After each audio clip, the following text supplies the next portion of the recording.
ایک زمانے میں پہاڑیوں اور سرسبز و شاداب میدانوں کے درمیان واقع ایک پراسرار گاؤں میں ایک پراسرار ہستی رہتی تھی جسے مٹی کی پری کہا جاتا تھا۔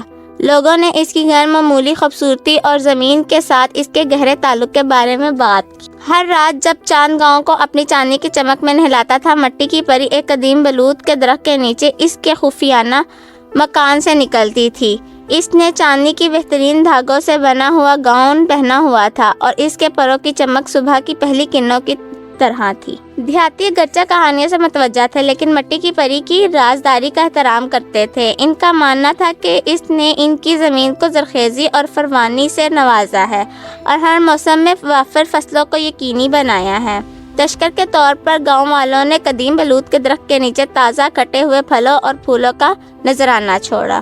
ایک دن آمنہ نامی ایک متجسس نوجوان لڑکی نے اس راستے پر چلنے کا فیصلہ کیا جو مٹی کی پری نے اختیار کیا۔ جب اس نے اپنا چھپا ہوا ٹھکانہ چھوڑ دیا، آمنہ خاموشی سے گاؤں میں چلی گئی، دور پریوں کے پروں کے ہلکی چمک سے رہنمائی لی۔ جیسے ہی وہ جنگل کی گہرائی میں داخل ہوئی، ہوا جادو سے چارج ہو گئی۔ آمنہ نے ایک پوشیدہ باغ دریافت کیا جہاں مٹی کی پری زمین کی پرورش کے لیے منتر بنتے ہوئے آتش فشاں کے درمیان رقص کرتی تھی۔ پرفتن نظارے سے مسحور ہو کر آمنہ نے پری کی توجہ اپنی طرف کھینچتے ہوئے ہانپتے کے سوا کچھ نہیں کیا۔ مٹی کی پری ایک گرم مسکراہٹ کے ساتھ آمنہ کے پاس آئی۔ اس کی آنکھیں صدیوں کی حکمت کی عکاسی کر رہی تھی۔ وہ دھیمی آواز میں بولی جو سرسراہٹ کے پتوں اور بڑبڑاتی ندی سے گونج رہی تھی۔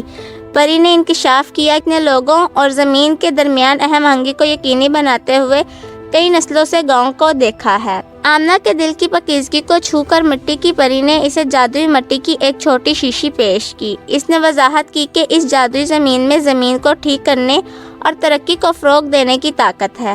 آمنہ تحفے کے لیے شکر گزار نئے علم کے ساتھ گاؤں واپس آ گئی۔ اس دن سے آگے آمنہ زمین کی نگران بن گئی، فصلوں کو زندہ کرنے اور فطرت اور گاؤں والوں کے درمیان اہم آہنگی کو فروغ دینے کے لیے جادوئی مٹی کا استعمال کیا۔ مٹی کی پری کا افسانہ ترقی کرتا رہا جیسا کہ گاؤں کی خوشحالی تھی جو لوگوں اور مٹی کے پری کے درمیان جادوئی بندھن کا ثبوت ہے۔